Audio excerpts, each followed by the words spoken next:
My wedding day was supposed to be the happiest day of my life. I was marrying Alex, the man I adored, and our families were finally coming together. Or so I thought. The reception was stunning, held in a grand ballroom with crystal chandeliers and tables draped in ivory linens. Everything looked perfect.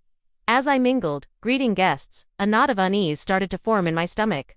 I couldn't find my parents. They were supposed to be at a front table, right near the head table, a place of honor. I scanned the room again, my smile feeling a little tight, and then I saw them. Tucked away in a far corner, practically hidden behind a large pillar, was a small, round table. It was right next to the swinging doors of the kitchen. My parents were sitting there, looking small and a little lost. My heart sank. Every time a waiter burst through the doors, there was a clatter of dishes and a gust of kitchen noise. It was the worst table in the entire room. I walked over, trying to keep my face neutral. "Mom? Dad? What are you doing back here?" I asked, my voice strained. My mom gave me a weak smile. "Oh honey, don't worry about it. We're fine. It's your special day," but I could see the hurt in her eyes. My dad just stared at his plate, his jaw tight. This wasn't just a mistake. It felt intentional. A calculated slight. I had to find out why. I found my new mother-in-law, Margaret, holding court near the cake, laughing with her friends. I pulled her aside, trying to keep my voice calm. "Margaret, there seems to be a mistake with the seating. My parents are at a table by the kitchen." She barely glanced at me, her smile not reaching her eyes. "Oh, that's no mistake, dear," she said, her tone dripping with condescension. My blood ran cold. "What do you mean?" I asked. She waved a dismissive hand. "Well, darling," she began, leaning in as if sharing a secret, "we just thought they'd be more comfortable back there. You know, with people of their background. They're simple people, aren't they? We didn't want them to feel out of place with our more prominent guests up front." I stared at her, utterly speechless. Simple people. My parents, a retired teacher and a skilled carpenter who had worked their whole lives to give me everything, were being dismissed as not good enough for her prominent friends. The insult was so sharp, so venomous, it took my breath away. Rage, cold and pure, washed over me. This wasn't just about a bad table anymore. This was about respect. This was a direct attack on my family, on me. I looked at Margaret, at her smug, self-satisfied face, and I knew my perfect wedding day was over. But the night was far from finished. If she thought she could belittle my parents and get away with it, she had another thing coming. I took a deep breath, my mind racing. She had just declared war, and I was ready to fight back. I walked back to the head table, my husband Alex immediately noticing my expression. "What's wrong, honey? You look like you've seen a ghost." I sat down and quickly explained what his mother had said. To his credit, Alex's face darkened with anger. "She said what? That's unacceptable. I'll go talk to her right now." But I put a hand on his arm. "No," I said, my voice low and steady. "A quiet word won't fix this. She did this publicly. The response needs to be public, too." An idea began to form, a risky one, but it felt right. It was time for the speeches. Alex's father went first, then his best man.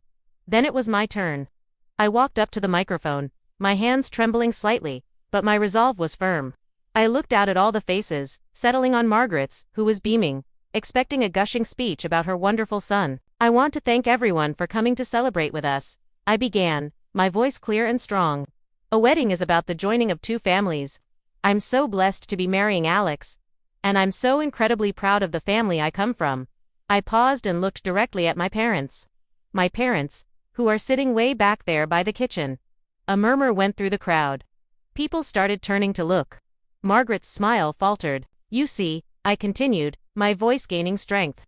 "My mother-in-law explained that they were seated there to be with people of their background. Because they are simple people. My mother, a teacher who dedicated 40 years to educating children.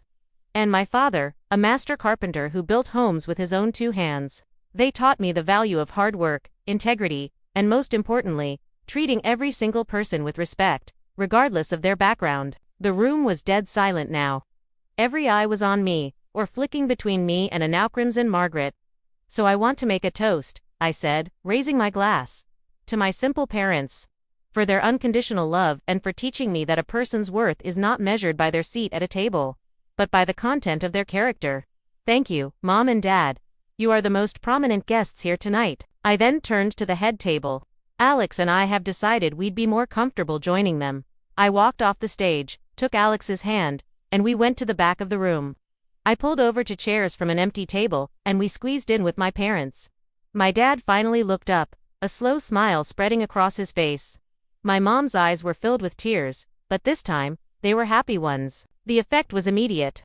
One of my uncles stood up, picked up his chair, and walked over to our table, then an aunt. Soon, my entire side of the family cousins, old family friends all abandoned their tables and began moving to the back, creating a large, boisterous circle around my parents' table.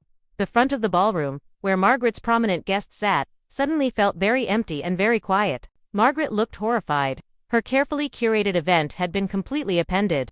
Some of her guests looked deeply uncomfortable, whispering to each other. The band started playing again, but the atmosphere was irrevocably changed. The party had moved. We laughed, we told stories, and we danced in the small space near the kitchen. It was cramped and loud, but it was filled with genuine love and warmth. It was the best wedding reception I could have ever imagined. Later, Alex's father came over. He looked deeply ashamed. "I am so sorry," he said to my parents and to me. What Margaret did was inexcusable. There is no apology that can fix it, but I am truly sorry for the hurt she caused. We accepted his apology, knowing he was sincere. Margaret, however, didn't come near us for the rest of the night. She stayed at her half-empty table, looking like a queen who had lost her kingdom. After the wedding, things were obviously tense. Alex had a long, hard conversation with his mother. I don't know exactly what was said, but her calls became less frequent. When we did see her at family gatherings, she was noticeably more reserved, almost timid, around me and my parents. The power dynamic had shifted permanently. She had tried to put my family in their place, but instead, I had shown everyone what our place was, together, united, and proud. My wedding day didn't go as planned, but I wouldn't change a thing. I defended my family, my husband stood by me, and we started our new life on our own terms, proving that respect is something you earn, not something you can assign with a seating chart. Thanks for watching.